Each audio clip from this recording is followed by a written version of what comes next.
লাশকে সামনে রেখে চেয়ারম্যানের বক্তব্য চলবে না, এই কথা ঠিক। লাশকে সামনে রেখে হুজুরের বক্তব্য চলবে না, এই কথা ঠিক। তবে লাশকে সামনে রেখে হুজুর বলবেন এর কোনো ঋণ আছে কি? ঋণ থাকে যদি শহীদ হয়ে গেলেও ক্ষমা হবে না। ঋণ থাকে যদি কোনো পথ তাকে ক্ষমা করতে পারবে না। আল্লাহ রাসূল বলেন, এই শোনো, এই লাশের কোনো লেনদেন আছে নাকি, ঋণ আছে নাকি? জি। তাহলে আমি গেলাম,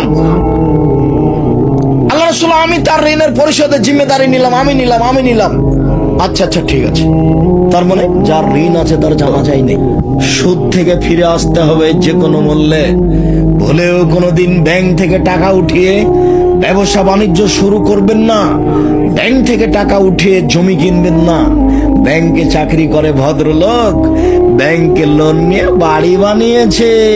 তোবা করতে হবে, ভুল হয়েছে, টাকা ফেরত দিতে হবে, ভিক্ষা করে খেতে হবে।